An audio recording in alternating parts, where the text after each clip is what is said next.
ठाकरेंचे माजी खासदार विनायक राऊतांसह कुटुंबाविरोधात कौटुंबिक हिंसाचाराचा गुन्हा, वेगवेगळ्या बाबांकडे नेऊन अघोरी उपचार केल्याचा सून गिरिजा यांचा गंभीर आरोप।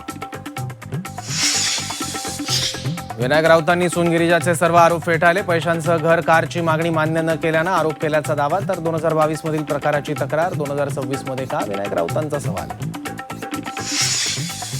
खडसेंचा भाजप प्रवेश आपण थांबवलेला नाही, गिरीश महाजनांची टू द पॉइंट मुलाखतीत माहिती, तर शरद पवारांची साथ सोडून कुठेही जाणार नाही, एकनाथ खडसेंचं स्पष्टीकरण।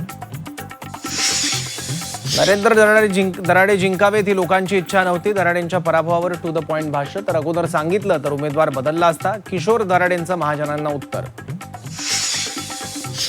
शरद पवारांकडून महायुती सरकारचं कौतुक, काही दिवसात राजकीय समीकरण बदलणार, संजय शिरसाटांचा खळबळजनक दावा।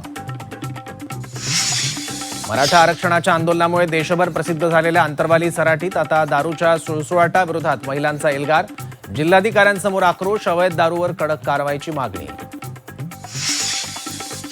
रमेश म्हात्रेची न्यायालयात बडदास्त, आरोपीऐवजी व्हीआयपी वागणूक दिली जात असल्याची तक्रार, धक्काबुक्की केल्याचाही वकिलांचा आरोप।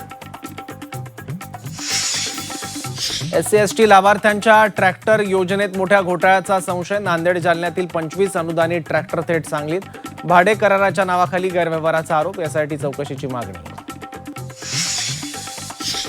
छत्रपती संभाजीनगरात पोलिसांच्या धाडीत मोठा साठा उघड, दिवंगत बाबा फरजान याच्या बंगल्यातून 5 कोटीहून अधिक रोख शस्त्रांचा मोठा साठा आणि 632 जिवंत काडतूस जप्त।